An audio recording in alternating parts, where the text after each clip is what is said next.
जी शुक्रिया स्पीकर साहब।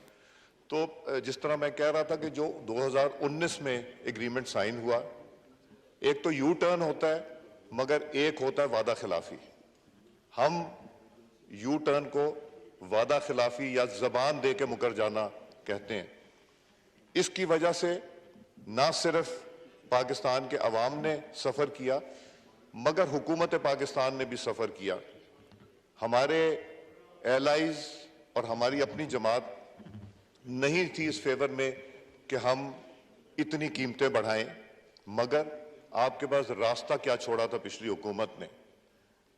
रास्ता यह था कि या पॉलिटिकल अपना नुकसान करें या मुल्क का नुकसान करें।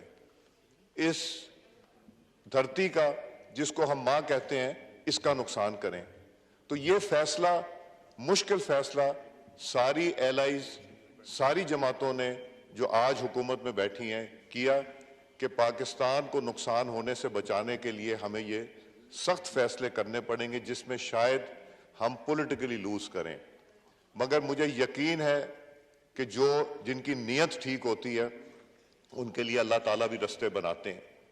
IMF से जब फाइनेंस मिनिस्ट्री और FBR बात करता था तो एक ही जवाब मिलता था कि हम आप पे एतबार नहीं करते और हम आप पे ट्रस्ट नहीं करते। किसी को यह कहना कि मैं आप पे एतबार नहीं करता या हमें आपकी बात पे, आपके वादे पे ट्रस्ट नहीं है, ये बहुत बड़ी बात होती है।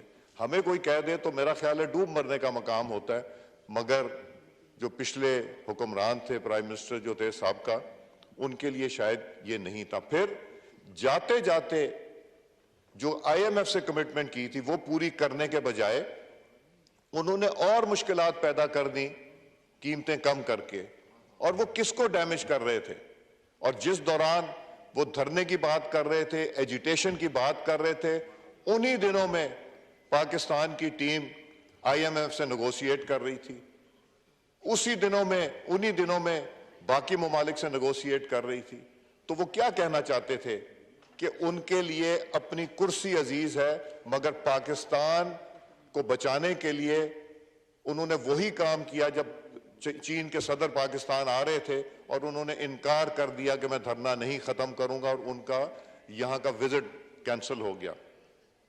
अनफॉर्चुनेटली, मैं तो नाम भी उनका नहीं लेना चाहूंगा, जो जो उन्होंने बातें पाकिस्तान के बारे में की हैं, खुदा ना खास्ता, वो उन्होंने पूरी कोशिश की अपने इक्तदार की खातिर, कभी अमेरिका को बुरा, कभी यूरोपियन यूनियन को बुरा, कभी किसी और मुल्क के ऊपर हमला, सिर्फ अपनी सियासत चमकाने के लिए। मुश्किलात में और इजाफा किया, मगर अल्लाह ताला की मेहरबानी से हम ये हुकूमत सुरखरू हुई।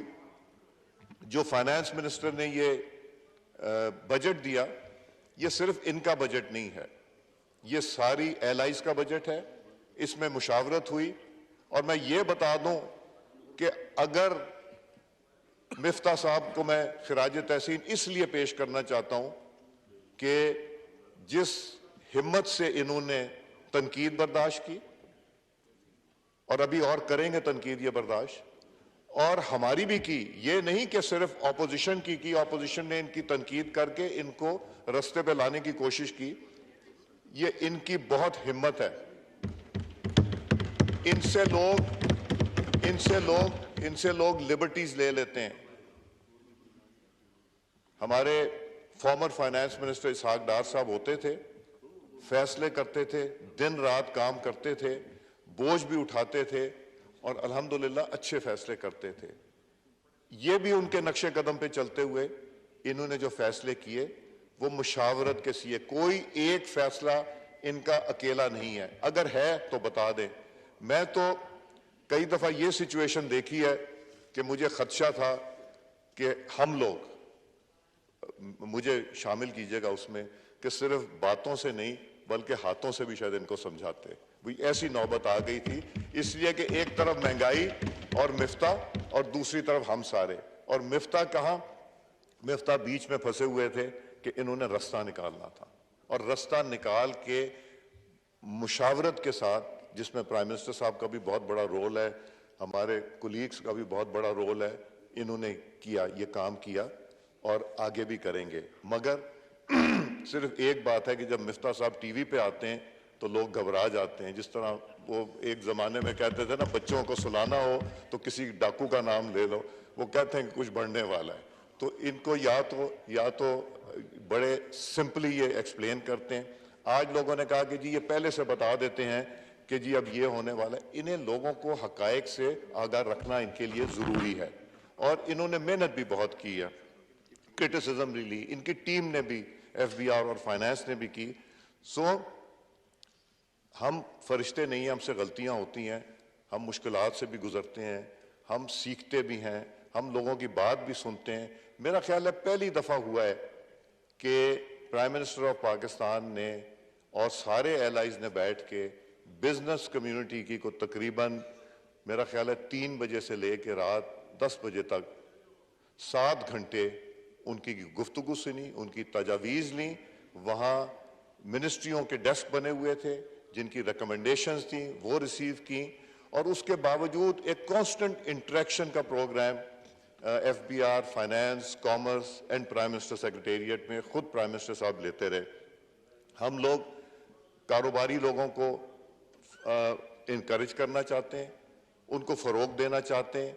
उनको ये नहीं सोचना चाहिए कि ये हुकूमत जो है वो फ्रेंडली नहीं है। ये फ्रेंडली है, टैक्स कलेक्ट करना हमारी जिम्मेदारी है, मगर उनके लिए सहूलियात भी पैदा करना हमारी जिम्मेदारी है। उसको भी मद्देनजर रखा गया।